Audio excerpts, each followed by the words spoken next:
सूबाई दार हुकूमत पेशावर पुलिस लाइन में ट्रैफिक पुलिस एहलकारों की पासिंग आउट परेड हुई, जिसमें इनको जदीद तर्ज पर तरबियत दी गई और एहलकारों ने बेहतरीन कारकर्दगी का मुजाहरा करके ऑफिसर से भरपूर दाद दी।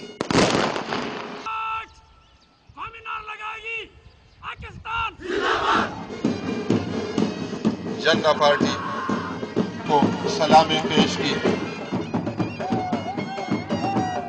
परेड के अख्ताम पर पुलिस बैंड की जानिब से मस्त धुनें बजाई गई, जिसमें पेशावर, बन्नू और हजारा के सिपाहियों ने रक्स किया। इस मौके पर DIG मदरुल्लाह काकाखेल और DSP रैंक के ऑफिसर्स भी अपने साथियों के हमरा झूम उठे।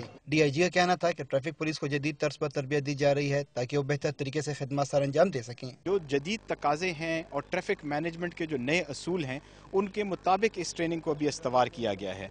पासिंग आउट परेड में पहले, दूसरे और तीसरे नंबर पर आने वाले पुलिस एहलकारों का कहना है कि इन्होंने दिन रात मेहनत की और अब वो तरबियत मुकम्मल करके मुख्तलिफ मकामात पर आवाम के साथ खुशरसूबी और तमाम कानूनी तकाज़ों के मुताबिक खिदमत सर अंजाम देंगे। गुस्से पे कंट्रोल करना और आवाम से खुश अखलाकी ही पुलिस के लिए सबसे बड़ी कामयाबी है। कैमरामैन इमरान हसन के साथ फखरुद्दीन सैयद, डॉन न्यूज़, पेशावर।